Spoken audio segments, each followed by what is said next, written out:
Valentine, welcome to the show. Thank you for having me. I am super excited to have you here. You are from Montreal. I can hear a little bit of that Montreal coming out. It's one of my favorite places to visit. I had a friend who went to McGill, and he turned me on to the city, and I fell in love with it. And I remember going to a little bit outside of Montreal, but I remember going to the Chateau Frontenac. Yes, it's a beautiful hotel. That's in Quebec City. Oh, as they say here in Italy, Mamma Mia. I had such a great time there. I went for the Bonhomme Festival. Did I say that right?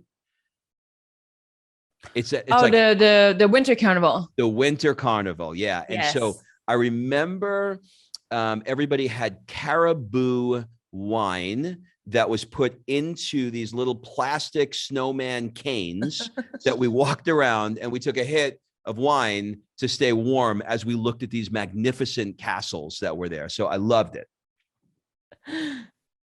Sounds very cold to me. I escaped the cold a long time ago. I see that, and we're going to get into all of that. Okay, so I think a good place to begin is actually in Montreal in the 90s. Can you sort of describe for me what the pressures you were under conforming to what your parents wanted for your life? I've actually never really felt the pressure. It was more like it was a personal desire. I've wanted to accomplishing a lot, and I've always been really ambitious. So my mom was a corporate lawyer, so this is what I wanted to do. I wanted to be a lawyer since I was like 6, 7. Yeah, so, and you wanted to be a lawyer since you were 6 or 7, but was there a pressure from your parents to do it, or you just wanted to do it because your mom was a lawyer? I just want to do it because I admired my mom a lot, and then I thought this would be a great path for me as a strong woman. Yeah, right, for sure. No, I get it. Okay, so I want to move forward just a little bit. You, around 14, there was an accident that you had when you were visiting France, where the undertow took you out, and there was a lifeguard involved, and there was a helicopter involved, and that trauma wound up creating panic attacks for you. Can you sort of like walk me through the process of how you were able to get yourself to eliminate those panic attacks? So firstly, I think it's important to say that I had anxiety my entire life. I was, even as a kid, I was scared of everything. I was scared of my own shadow. I think until I was like 12 years old, my parents couldn't even leave me alone at the house because I was just freaking out by a lot of different unrealistic scenarios in my head. And so it always been in me. There's like a scientific explanation that I've read about, which is really complicated. So I'm not really going to get into that, but it has to do something in the front of your brain. And so you can be predisposed to have anxiety more than other people. Yeah. And I was definitely that. I was scared of everything. And I remember my dad was trying to take me snorkeling, and then I was just freaking out the whole time, just not being comfortable. So after that, when I was 14, when an accident happened in the south of France, which when I passed out after being caught by an undertow when I was swimming, it was my fear of the waters became way, way worse. So I really refused to really swim in water that was deep and things like that. So no, I could like dip at the beach, and I swim a little bit around and then come back. But it was not a place of comfort for me, not even a little bit. So speaking of comfort, you've said that, putting yourself in uncomfortable situations has now ultimately, ironically, became a source of comfort. Can you explain what you mean by that? Yeah. So basically my anxiety peaked when I was about 18, and I started having panic attacks that were beyond any type of control. So I was in my house, like unable to leave, unable to go anywhere for a really long time. And I definitely do not want to say that it's a personal choice, but I decided not to take the medication. And this is kind of when I decided that I needed to really take control on my anxiety. And So what I started doing is I started getting out of my house and go a little bit further every single day and really worked on being out of my comfort zone and try to push myself a bit. And I did not feel great at the time, but it's the best decision of my life by far, because that whole process really taught me that by pushing myself, I can really do things that I didn't think were possible. How did you make that jump from being panic stricken to stepping into, I mean, I don't want to jump too far ahead because we're going to get there as we go through this, but take me back to that moment where you were like, I'm not living like this anymore. I'm not going to be afraid of it. I am going to we'll use the water as an example. I'm going to get over the fear of this. How did you get yourself to take that first step into uncomfortable situations and not be frozen with panic? I mean, at this point, it was overtaking my life so much. I was a young adult, couldn't go to a movie, couldn't go to a bar, couldn't go anywhere with my friends, and it was crippling. So this is when I kind of realized that this is, if I don't do something about it, this is gonna be ruling my entire life, and it's. So that's kind of when I decided that I really need to take concrete actions to try to change that. Do you feel panic now in any of those situations that you once felt panic in? No. I Gone. mean, no, I say that with a caveat, because of course when it's spearfishing is a beautiful sport. Things can go from really right to really wrong in a space of a second. So of course, if I'm in the water and I don't see the boat around, then I can become a little bit panicky. That's also probably due to the fact that I was left in the middle of the ocean in Mexico. So I call slight PTSD. Yeah, sounds like it. Okay, we're gonna get into spearfishing in a little bit.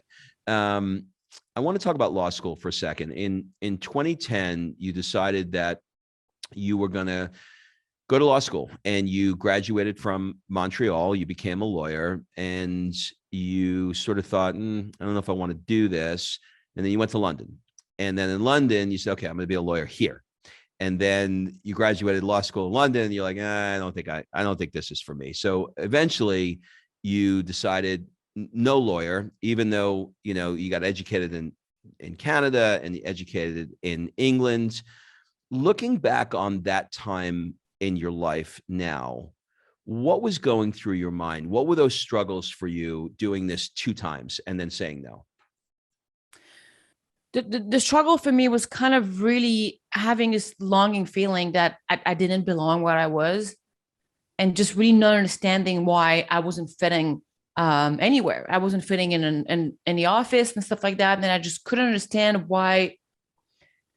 I mean, this is going to sound maybe probably self-centered, but I didn't understand why people didn't understand me, if that makes sense. And so it became to be very frustrated. Don't get me wrong, I'm super happy to have high education. I think that time you spend learning, that's anything, it's never a waste of time. But it's also made me realize the more I was doing it, because in my head, it was not possible that the path I've been choosing since I was a kid was wrong, because it was my dreams. It was my dreams since I was a kid. Like, I want to be a lawyer, is what I wanted to do. So it never even crossed my mind that the issue was kind of there. Was it the dream for you to become a lawyer? Was it to have a law degree, or was it actually to go through the day-to-day of a lawyer? It was, I love challenges. I love intellectual challenges in particular. So for me to do a job that's really important, that requires a lot of work, it's something that I knew I would thrive on. And so that's kind of why I picked that. There was also an underlying desire of, because I was so bullied as a kid, I was in elementary school and high school. I kind of also developed this fire of, I'm going to show people that I'm better than them. And it's so of course, it was a very big motivation that came from them, even if I don't really like to admit that too much. But yeah, there's definitely that. It came from that. No, I get it. I mean, people get inspiration from different ways. Sometimes it's somebody saying, I don't think you're going to do it, and that inspires them. And sometimes, it's something else. I get it. I want to talk a little bit about your time living in Europe. You, even though you're sort of in North America, you're in this pocket of Montreal, which is very different from America, right? It's actually closer, I think, to European. So, it was probably fairly comfortable for you when you moved to Europe. But at that point in your life, you found yourself partying, dancing, going to Ibiza, right? And sort of like realizing that even though I'm having fun, certainly somebody looking in from the outside would think it was fun. You weren't really happy. Talk to me a little bit more about that time in your life, because I think it relates to the next point in your life.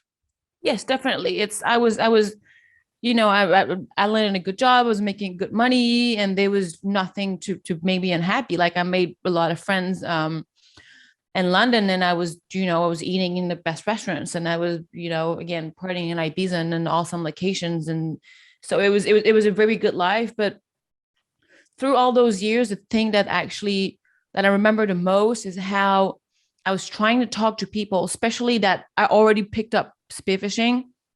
So my view kind of shift on different things. And I just felt that every time I was talking to people, I just didn't feel any connection. I felt that I was living in a world that was just not, that again, once again in my life, that I was just not fitting what I was. Did you feel no connection because of what was going on in your life personally, or was it that you were in an environment of people that you shouldn't have been with? It was, I mean, London is a wonderful, beautiful city. It can be very superficial in a lot of ways. So when I was hanging out with people who were very successful, it also kind of made me realize is this what I'm aiming for in life? Is that what I want to do? Like, do I want to be a certain age and be with friends, and then like is this a lifestyle that I want? Got it. Okay. And, we all have these moments in our life where a moment happens and things change. And for you, that moment was when a gentleman named Eduardo entered your life. Who is Eduardo, and why did that meeting change your life? I met Eduardo on a plane. He was sitting next to me, and he was carrying a pair of free diving fins. And I remember turning around and be like, "What's that?" And he explained me that this was free diving fins, and he started explaining to me what was free diving, what was spearfishing. And I remember in my head just being like, "Ooh, doesn't sound like fun at all. This sounds very, very scary."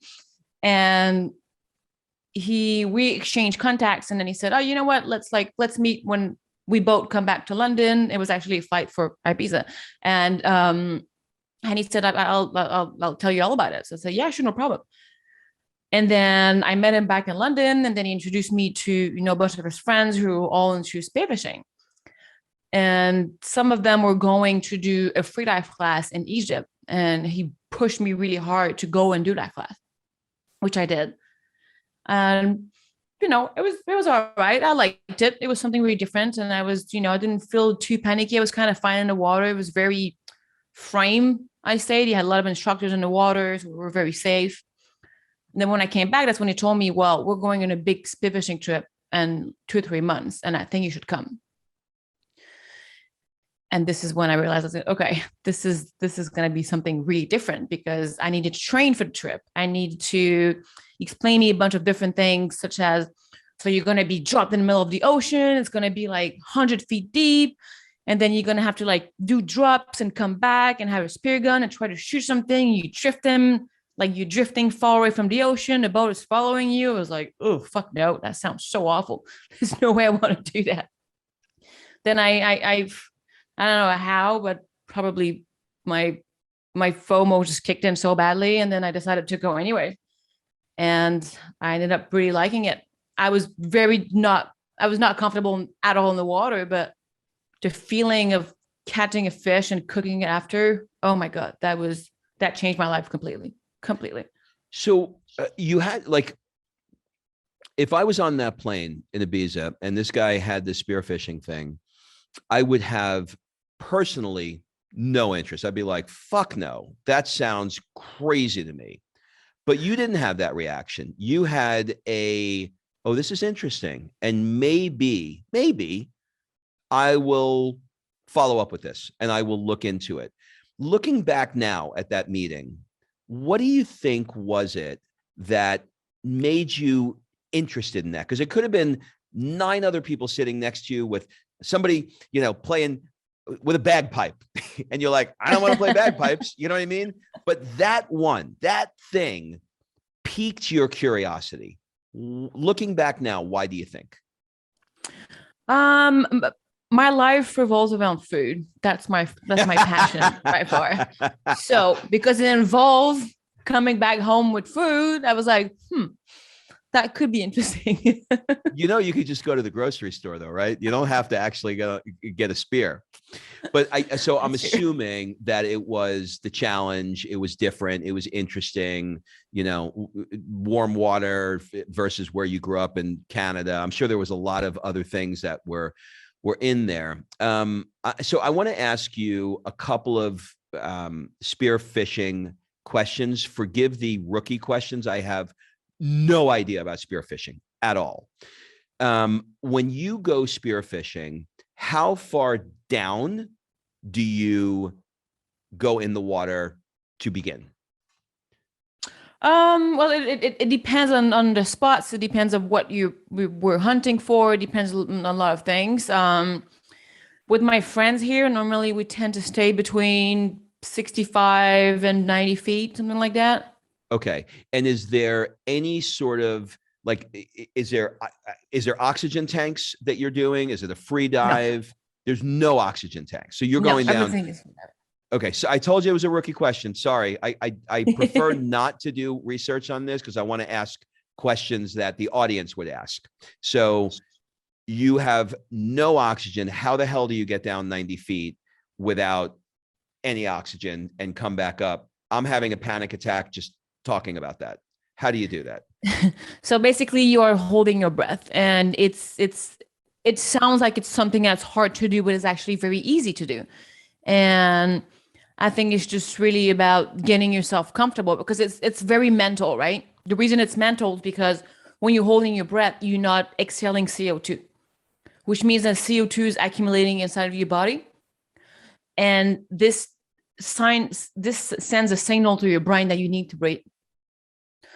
But the problem is that even if you have an accumulation of CO2, that does not mean that your level of oxygen is to the point that you actually need to breathe. So it's a mental battle with your own brain, which you're trying to realize, okay, I'm not out of here. And you need to keep, sorry, I'm French, so I put the H in weird places.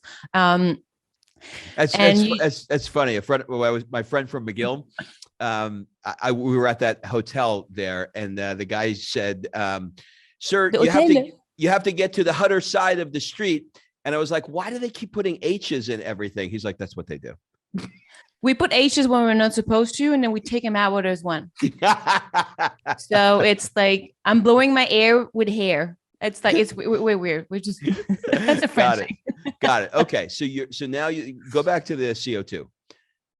So yeah. So again, you have this accumulation of CO2 inside of your body, and then you need to tell your brain to stop telling you that you need to breathe. And this is where the mental part of it comes into it. How does one tell their brain not to breathe? By staying calm.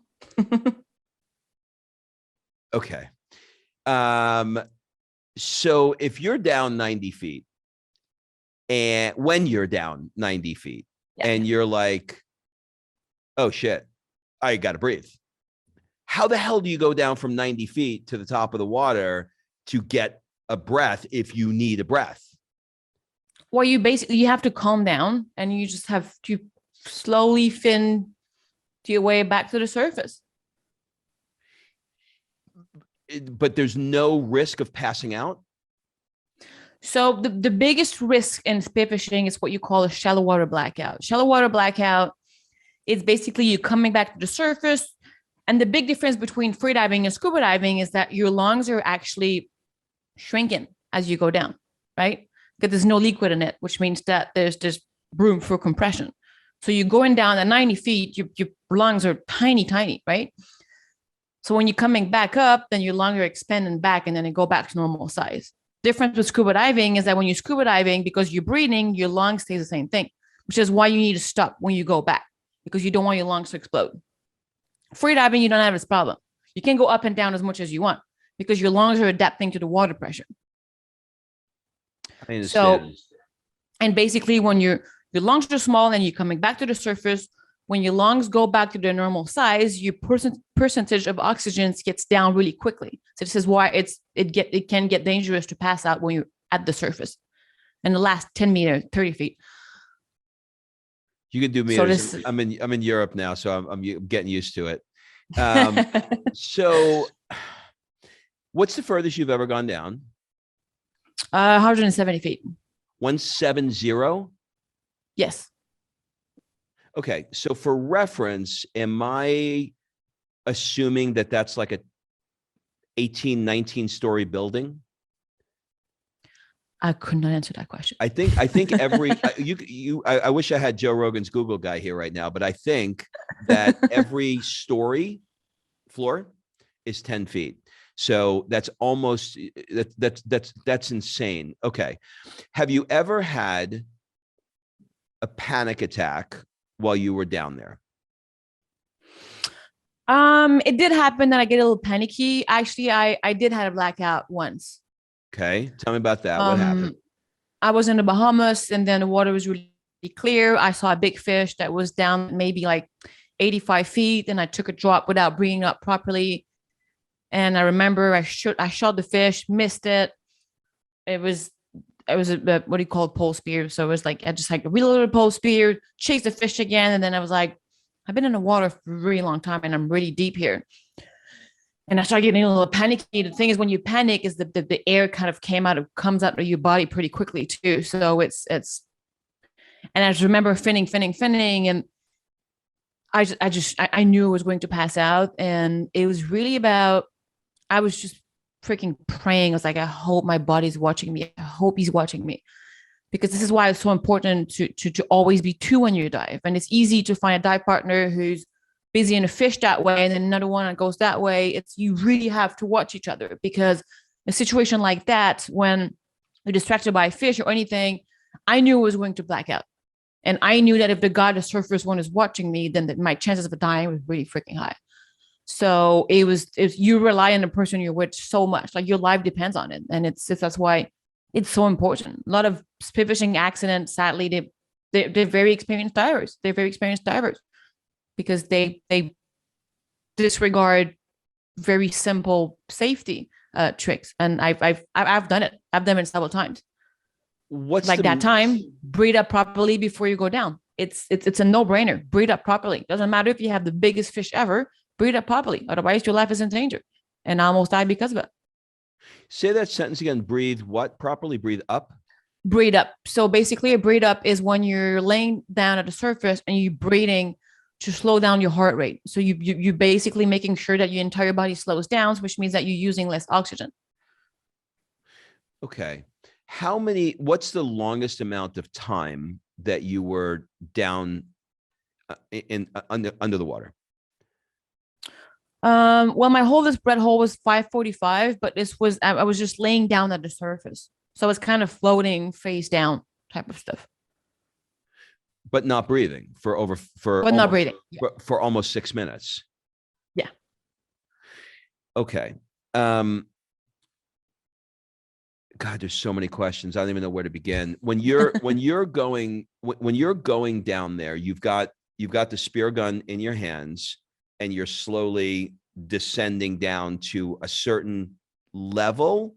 And then you're looking, because here's the thing.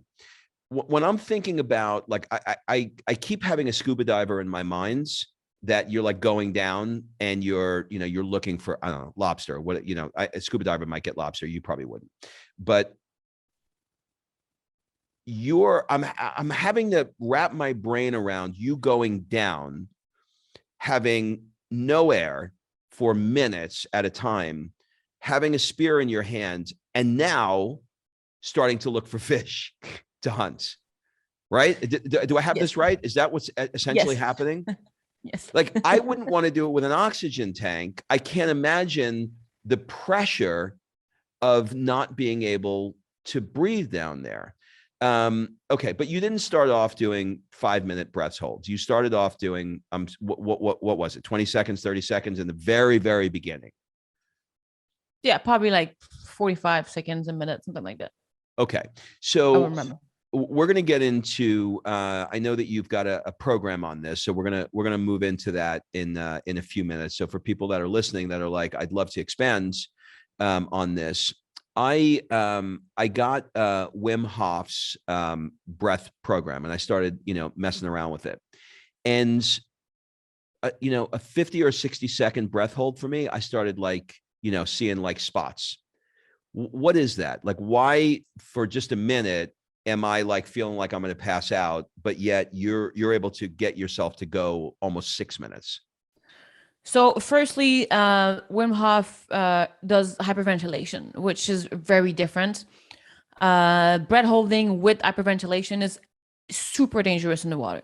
So it's definitely not something that you want to do in the water.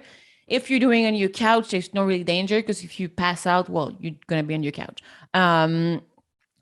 Although the problem with, so you remember what I said earlier about the CO2, right? Yeah. So basically, when you're hyperventilating before holding your breath, what it does is that you're getting rid of that CO2. So that urge to breathe is coming slower than if you haven't done that. The problem is the oxygens that are stuck with your hemoglobins, they need that CO2 to get released into muscle tissues. So that means that basically, even though you don't have this urge to breathe, your level of oxygen goes down way quicker. And this is why this becomes dangerous. So it's the best technique to actually really learn how to hold your breath properly is to be as calm as possible. So you actually want to do the complete opposites. You do not want to hyperventilate. You want to extend your exhale, slow down the heartbeat, slow down the entire body. So this is the proper way to do that. What's the longest amount of time that anybody has been able to hold their breath for doing something like this? Oh, it's insane. It's something like 26 minutes. It's something crazy.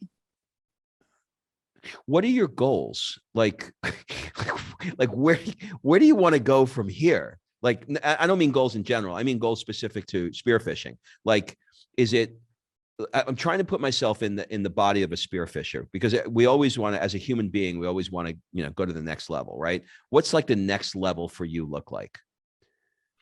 Spearfishing related? Yeah, spearfishing. Yeah. It's I've actually, my goal actually became smaller in terms of spearfishing. So of course, when I started, it was all about chasing the big fish and chasing crazy destinations and doing this and doing that. And now it changed completely. Now it's more about, I want to go out with my friends. I want to catch enough to have food for the next couple of weeks, and I want to catch the tastiest fish, and then that's it. So it's kind of odd to say, but like, because it's, even if it is part of my job, it's part of who I am and what I'm doing. When I do practice spearfishing, is because I want to feed myself, and I really learn how to take the ego out of the equation, and we're making it about trophy fish and bigger fish and things like that. And it's, of course, as a girl, it's harder to be credible on the sport, because, of course, it's kind of all about, I want to show people that, I'm good at this and that I can catch big fish and things like that. But it's, at the end of the day, I'm not going to go chase big fish because I want to impress people. I do spearfishing because I enjoy it, because it makes me fucking happy on a daily basis. Yeah. So for you, it's something that you enjoy doing. You get the benefit of eating great fish. You're in the water, you're in the sun. How often do you do it? How many times a week? Not near enough what I want to right now. I have been in a little while, actually, right now. I'm going this weekend, even though it's really cold. And you're in Florida, so I don't right? know. Yes, I'm in Florida right now. Then during the winter, it's a bit tough in Florida because it's super windy. So it's kind of a bit hard. So that's kind of why I picked up hunting recently. It's kind of to fill up that winter gap. Got it. Well, you don't have to hold your breath there. No. But you are also now, I want to talk a little bit about training and your workout. You are now getting into MMA fighting. Is that right? Yes. I just started. Okay. Is it something that is just recreational for you, where you're just having a good time, or do you have aspirations to take this thing further? So I really like it. I've been really loving it, and it's my I said on the Rogan podcast last week that I wanted to compete in jiu-jitsu. So now I'm like, I said I have to do it. Yeah. It's I like being committed to something. I like working hard on something. So and it's I just like that jiu-jitsu is there's a very strong mental aspect to it. So I really like that. So I travel a lot. So, to get consistent training is very hard, even though there's schools everywhere. So it's just about the commitment and trying to make time to make it happen. Yeah, for sure. That you mentioned the Joe Rogan podcast. What an incredible gift for you to be on arguably the number one podcast in the stratosphere, right? I mean, that like seems like he came out of nowhere, but he didn't, and he's been doing this for a long time now. What was that experience like for you doing that? It was really nice. I'm very blessed to have been invited twice. It's I always like the conversation. Funny enough, the first time I went on a podcast, I didn't know who he was. Oh, is that right? My friend was like, "Why are you doing Joe Rogan? This is awesome." I'm like, "Oh, is it?" You're like, who is it? And I was like, I didn't know. I mean, I didn't watch UFC. I didn't watch Fear Factor. I didn't watch any. I don't watch TV. Period. So and then it was just funny. I was not nervous at all. And then this time around last week, I was shaking the entire podcast. It was so weird. Well, it's interesting because he's become so big that his words are now scrutinized so much. And if he's talking about COVID and people don't want to hear it, then you have like Neil Young like saying, okay, now I'm pulling my music off of Spotify because I don't like what Joe Rogan said. I mean, like, it's some crazy shit. And his ability, I think, to maintain his humanness and be real with whomever he's speaking to is just a gift. I mean, I think that's why he's as successful as he is. So yeah, that's super cool that you were on it. I want to talk about your breath work. Go ahead. Just quickly before you move on, actually, very funny enough, since I was on a podcast, my social media has been shadow banned. So a lot of people Come disappeared on. for a lot of people accounts. Some people can't find me when they look at me on Instagram. So it's very disappointed to see that we didn't even talk about COVID. We talked about something completely different, and it's just really sad to see that because I know him, I know Joe, and I know that his intellect is very has a very curious mind. So the fact that they're trying to censor him, and then now they're trying to hide my account at the same time, is just, I don't know, it's a bit weird. So fucked up. I Yeah. mean, God, it's not even like, I mean, look, we can go down this rabbit hole, but he just is asking questions. It's like, if you have an interest in, hey, look, this doesn't make sense to me. Like, cloth masks are not working, right? And he's got a panel of doctors who graduated Harvard and Yale, and they're like, no, it doesn't work. And people are going nuts. They're going misinformation. He's asking the professional. He's not saying it doesn't work. He's asking somebody. It's just the whole thing has gotten crazy. But I tell you what he is doing, though. He is making people think and question. And that is good enough by me. I love that.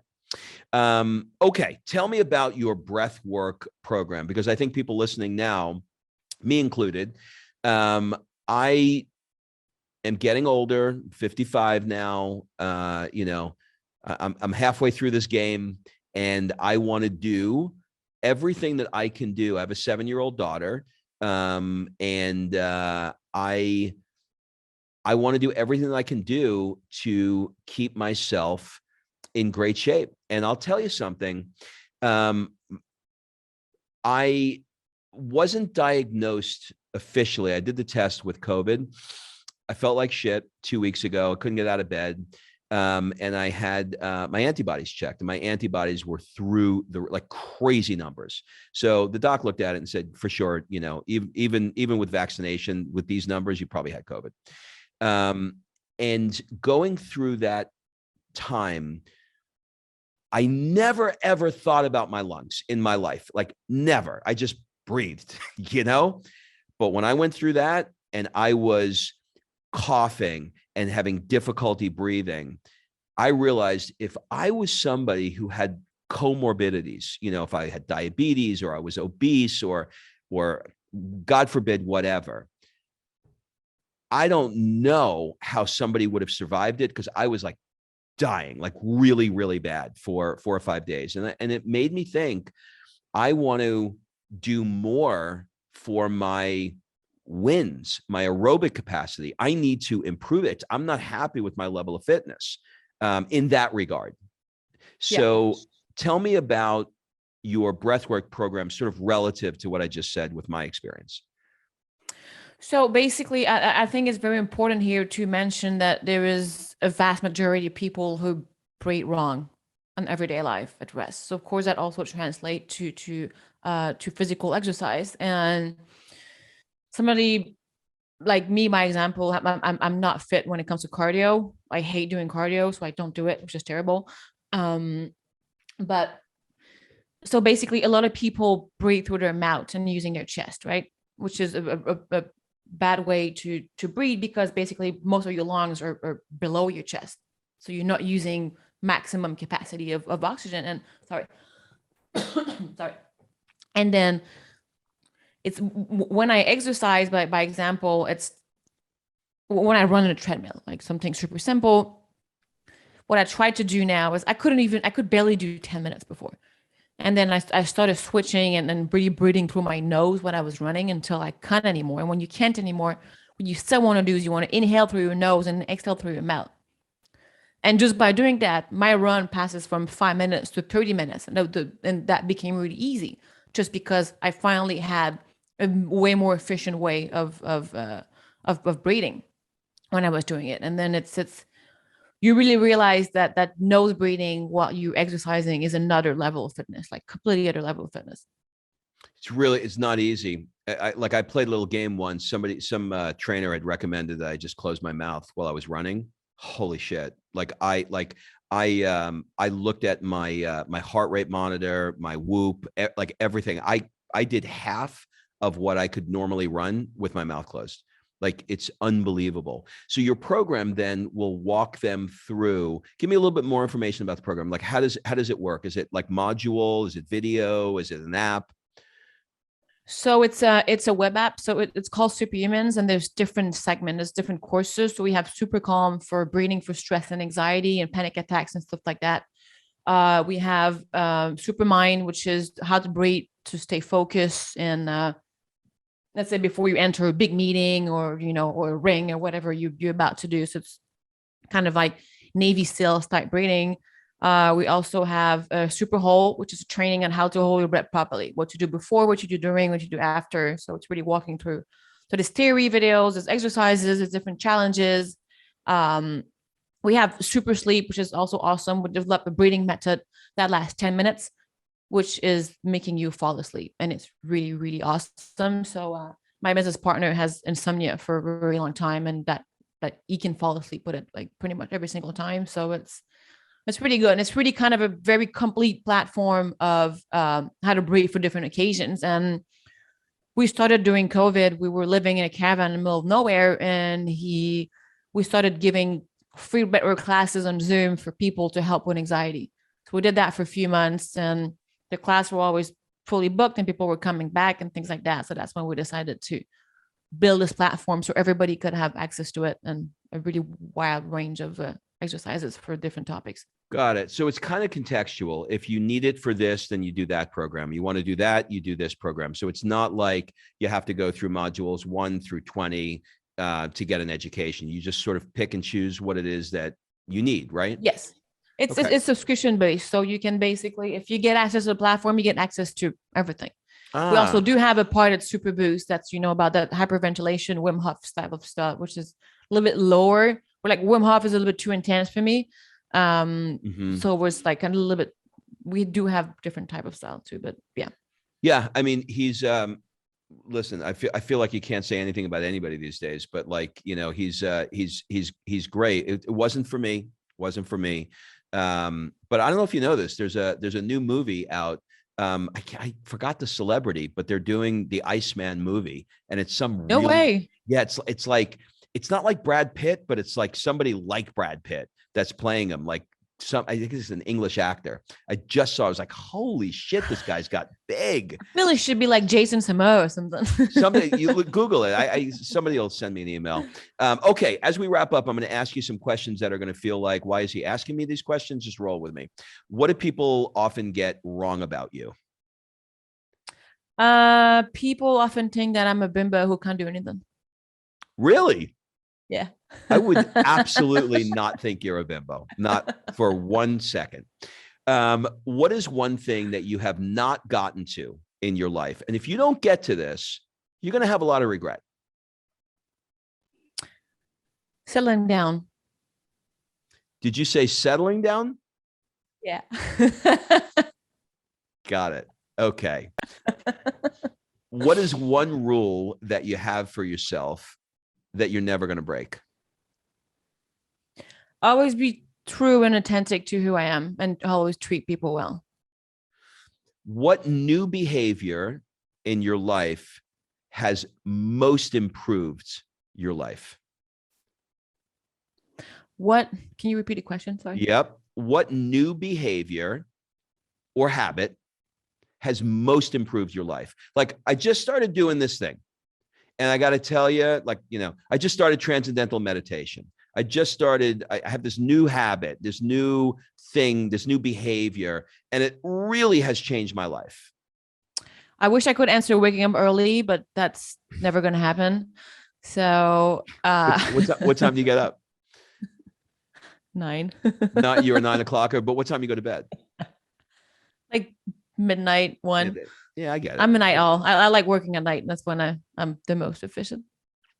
That, you're either the most efficient in the morning or night, one or the other. Like, nobody's in the afternoon. I'm a morning guy. At night, I'm useless. Like, I can't do anything. I think I had to marry the opposite, so it works with the kids or something. Yeah, absolutely. Absolutely.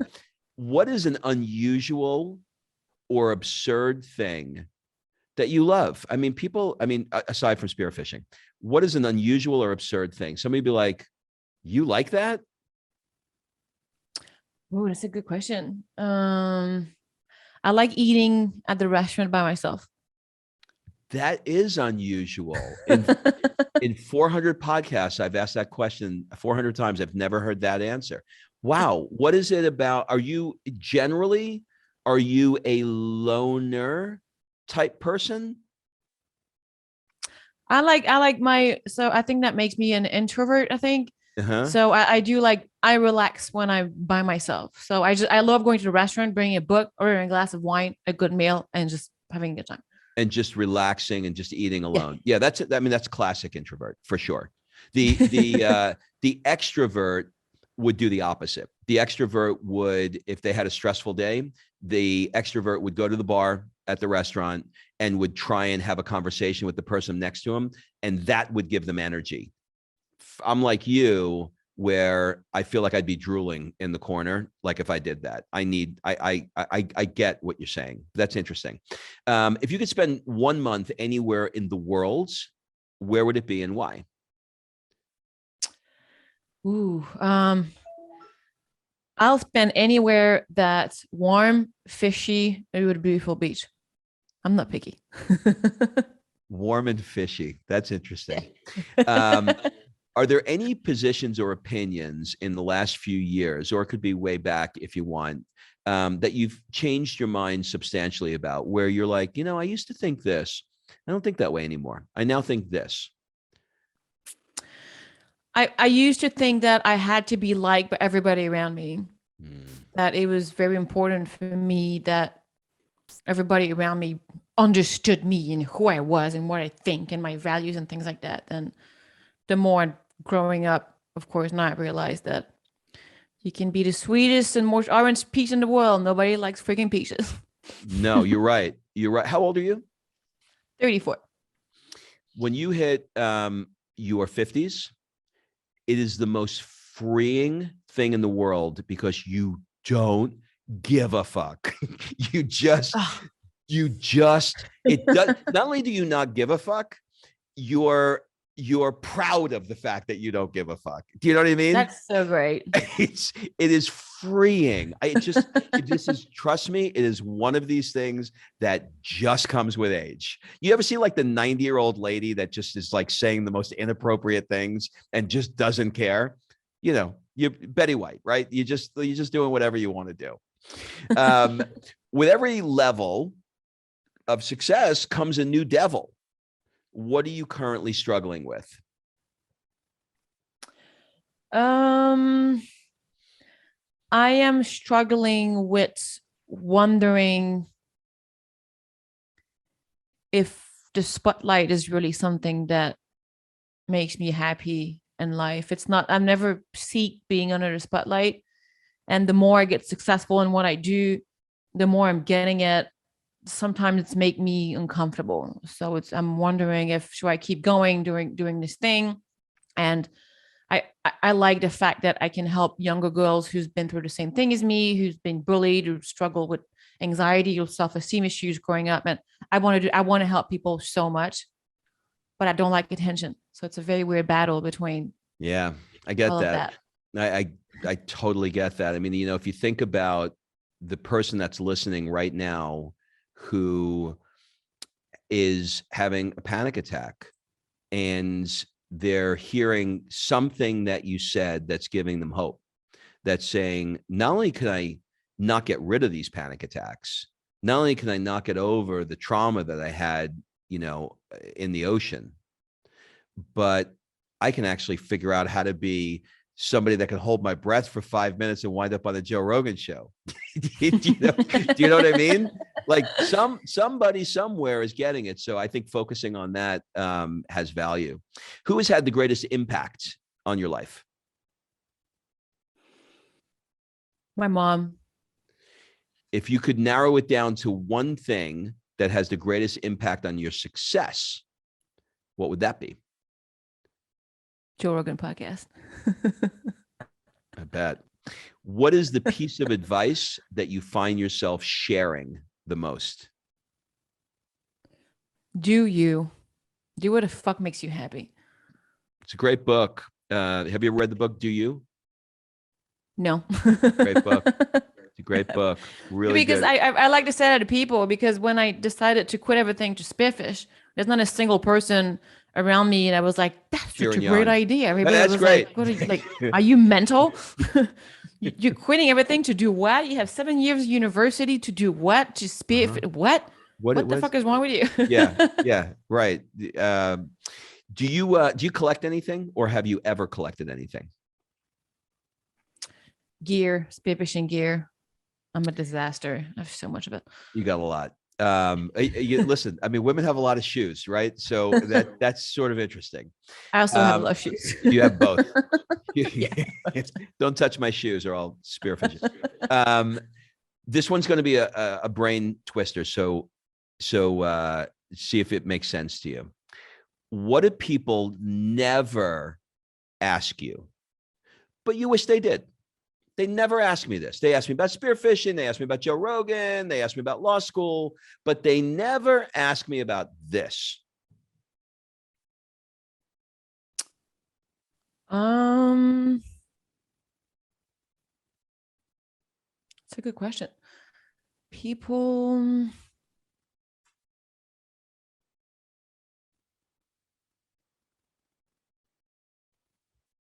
I don't know. I'm not sure.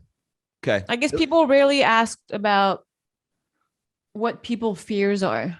I guess people don't really talk about that. Like what makes you scared in life? What makes you insecure? Like all that type of stuff. I think it's the type of thing that people should talk more about too. So they talk about, they're looking for your guidance on what they can do around it, but they're not actually discussing what it is. Yeah, exactly. Or it's, you know, I think that it's especially on a podcast, you know, it's very good to talk about people's achievements and things like that, and what particular advice they have for you. But I think it's also important to note that everybody has fears, everybody has anxiety, no matter who you are in the world. And you can be sitting on top of the world. Something's going to keep you awake at night, like everybody else. For sure. I mean, I've shared on this podcast before. We haven't talked about it, you and I, but I've never had anxiety, never had fear, no panic. Not I've had fear, but I've never had panic attacks. COVID came, and I don't know what the hell happened. In the middle of the night, about a year ago, I woke up feeling like I was having a heart attack. And I walked upstairs. I looked outside my backyard. It looked like the trees were closing in on me. I couldn't breathe. I was convinced I was having a heart attack, and I was up most of the night. And then I was like, oh shit, I don't know what the fuck happened. Next day, 3 o'clock in the morning, happened again. It happened every day for like a week. Finally went to a doc, and he said, you're having panic attacks. And what ultimately we realized was I felt like I couldn't get out. And he said, are you claustrophobic? I said, yeah, like in closed spaces, elevators, I don't like it. He said, when was your last panic attack? I said, I was outside. I was in LA. I was outside in the park.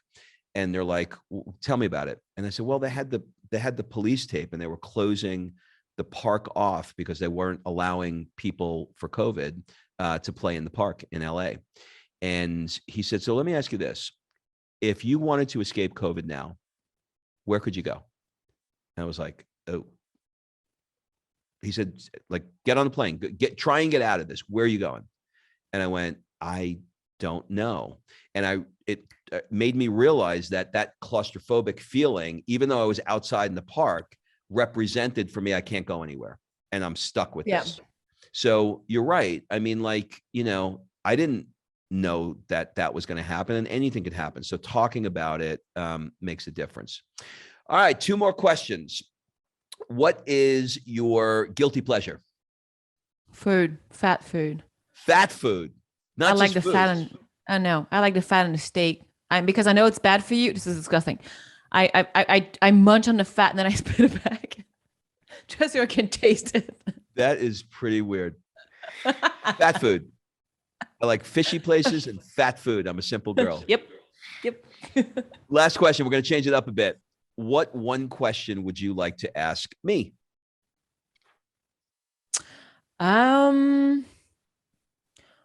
What? Let me talk about it and think about it.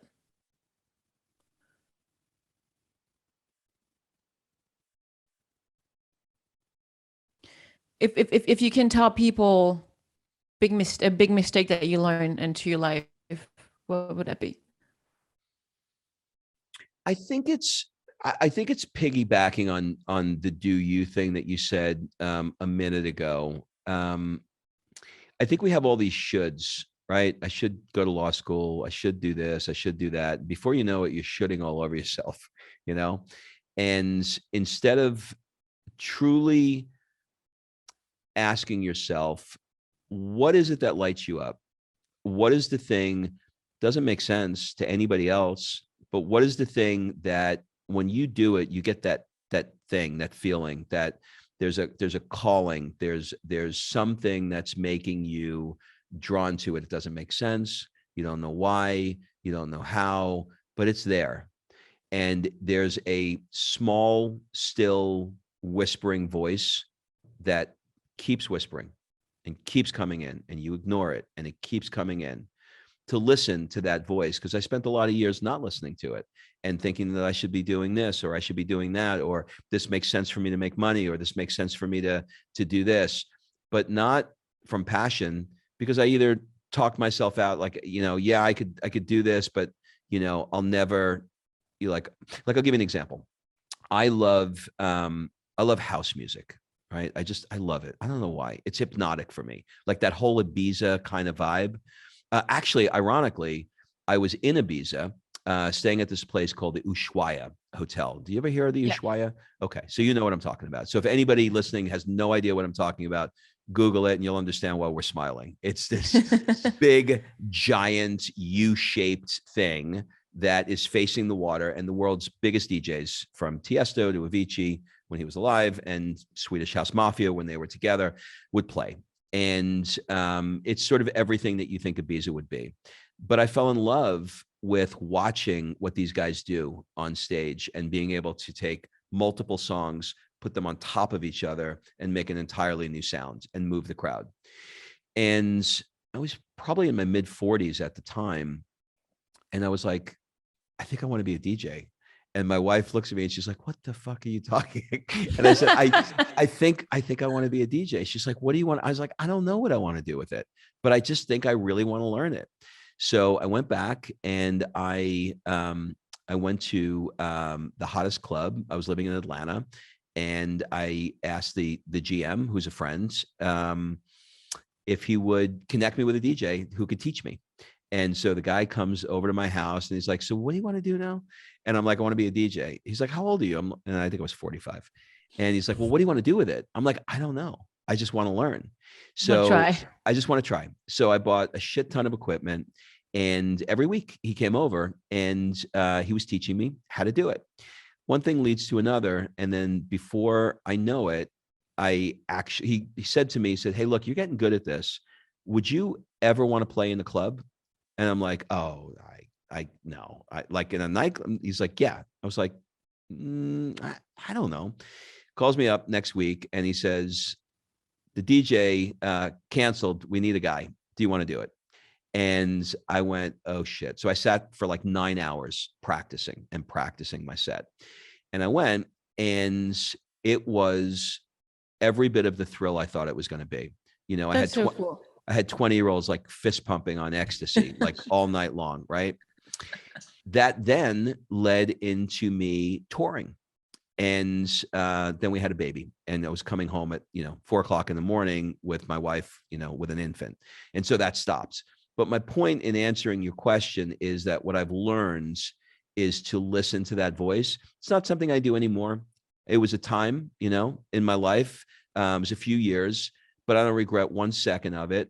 It didn't make me rich at all, but I loved it. I absolutely loved it. So I'm going to piggyback on your do you. Well, this was every bit. Nothing is going to make you rich straight away. It's all about hard work and stuff like that. If you have pursued it even more, you could have become rich out of it. So it's all hard work, commitment at the end of the day. No, for sure. Well, listen, we're going to link everything up in the show notes. Do you have any final words, suggestions, or an ask for the people that are listening? No, just please, again, if you want to pursue something, just don't listen to anybody. And if your partner trying to put you down an idea that you want to do, then change partner. Change your partner. Get rid of that guy. Valentine, thanks for being on the show. Thank you so much.